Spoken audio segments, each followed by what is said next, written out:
যিহেতু ৰাভা, কছাৰী, কাৰ্বি, আহোম তেওঁলোকৰ ভৱিষ্যতটো কি বুলি ভাবে? নহয়, এতিয়া অসমত অকল খিলঞ্জীয়া জনজাতীয় লোক বুলি নহয়, খিলঞ্জীয়া জনজাতীয় জনজাতীয় যি আছে আমাৰ মাজত, আৰু এটা সময়ত আমি জনজাতীয় বুলি নিজৰ মাজত এটা ডাঙৰ এটা দূৰত্ব হৈ আছিলে, এটা ডাঙৰ এটা মতানৈক্য আমি দেখি আছোঁ বা শুনি আছোঁ। কিন্তু এটা বস্তু আমি উপলব্ধি কৰিব পাৰোঁ যে আমাৰ মাজত এই দূৰত্ব যদিয়ে বনি থাকে, কিন্তু অসমখনত যে আমি খিলঞ্জীয়া জনজাতীয় লোক যিসকল আমি খিলঞ্জীয়া হিচাপে আছোঁ, আমি একদম একেবাৰে শেষ হৈ যাম অসমত।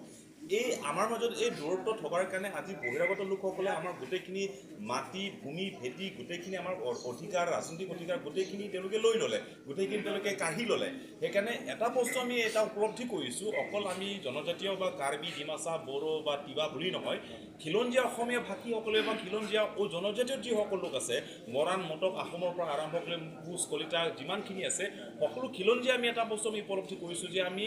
এক হৈ পেলাই আমি থিয় দিলেহে ক'ৰবাত আমাৰ নিজৰ ভৱিষ্যত বা নিজৰ সুৰক্ষাখিনি তেতিয়া আমি এটা পৰ্যায়লৈকে আমি লৈ যাব পাৰিম, সেইটো আমি সুৰক্ষিত হৈ থাকিব পাৰিম। সেইকাৰণে আমি বোকাজানত আমি বৰ্তমান উপস্থিত আছোঁ। আমি এটা বস্তু আমি আলোচনা কৰিছোঁ যে হয়, অহা 9 আগষ্টত বিশ্ব খিলঞ্জীয়া দিৱসটো যিহেতু আহি আছে, এই বিশ্ব খিলঞ্জীয়া দিৱসত আমি কাৰ্বিনত খিলঞ্জীয়া যিমানখিনি আছে, জনজাতীয় যিমানখিনি আছে, আমি এই বিশ্ব খিলঞ্জীয়া দিৱসত আমি কাৰ্বিনতো আমি আয়োজন কৰিব গৈ আছোঁ, যাতে খিলঞ্জীয়া হিচাপে নিজৰ জাতি, মাটি, ভেটি, লগতে নিজৰ সন্মান, সত্তা, নিজৰ অধিকাৰ সকলো ক্ষেত্ৰত যাতে আমি এক হৈ পেলাই আমি থিয় দি পেলাই আমি যাতে মাত মাতিব পাৰোঁ, আমি